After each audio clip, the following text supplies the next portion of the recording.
You're listening to Gratitude Space Radio. Discover more at gratitudespace.com.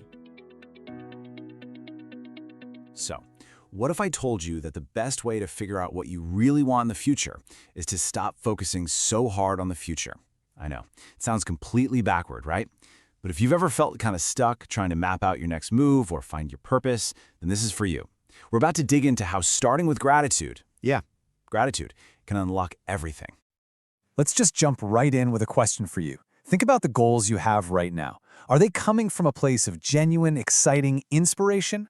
Or, and be honest with yourself here, are they more of a reaction to that nagging feeling that you're missing something? That feeling that you aren't quite enough yet? That one distinction, that's the key to this whole thing. All right, so let's tackle that common trap first. I call it the noise of need. This is that headspace where we try to build our future based on all the things we think are missing from our lives right now. You know this voice, right? It's that little monologue running in the back of your head. If I could just get that job, then I'd feel secure. Or, I just need this relationship to work out to feel complete.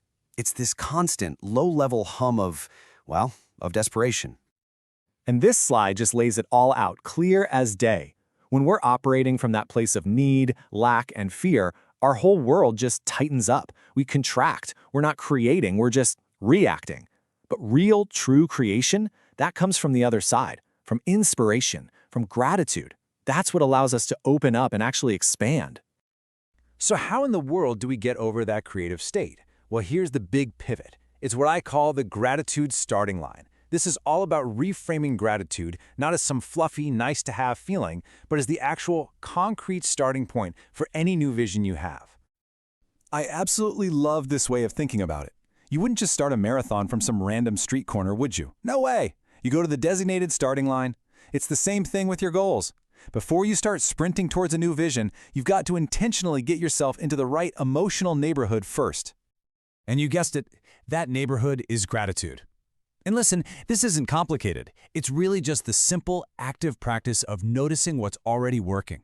Appreciating the good stuff that's already in your life, no matter how small or insignificant it might seem. Okay, but what's really going on here? Let's get into the mechanics of it.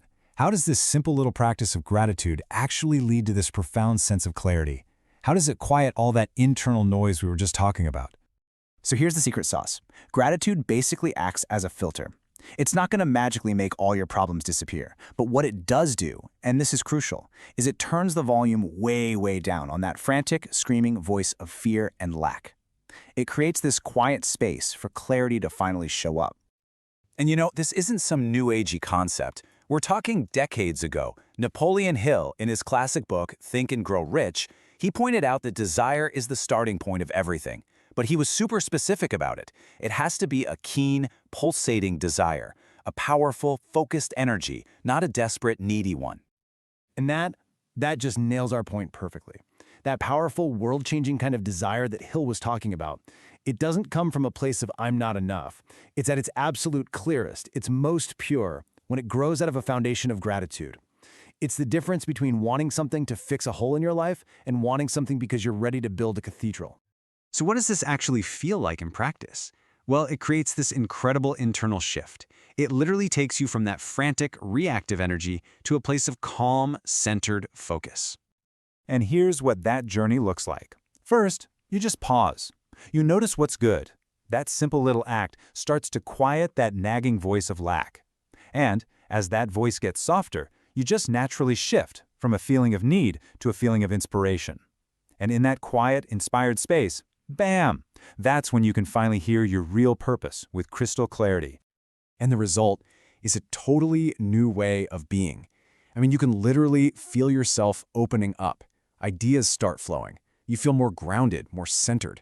That desire you have, it stops being this frantic scramble, and it becomes this focused, honest pull. And your vision for your future, it finally expands, instead of contracting around all your fears. So, what do you do with this new state of being? That's what this last part is all about. This is the key takeaway, an actual, actionable question you can start using right away to unlock what you truly desire. So after you've taken that moment, you've grounded yourself in some gratitude, you've actually acknowledged all the good that's already here. Once you are fully, completely aware of the solid foundation you're already standing on, not the empty spaces you think you have, from that place, you get to ask a totally different kind of question. And here it is. What would I love to experience next? What would I love to create, to do, to give? Just notice the language there. It's not what do I need or what's missing. It's what would I love? It's a question that can only come from a place of fullness and expansion. See, when you ask this question from that place of gratitude, you finally created the perfect conditions to hear your real purpose. It doesn't necessarily get any louder, it just gets incredibly, undeniably clearer. Because for the first time, you've turned down all the other noise. And that right there is the ultimate takeaway. True vision isn't about fixing the parts of you that you think are broken or lacking. It's about recognizing the whole amazing person you already are and then asking, from this solid place, what incredible thing do I want to expand into next? This is Gratitude Space Radio. Thanks for being here. Share the love, listen on Apple Podcasts and Spotify. And explore more at gratitudespace.com.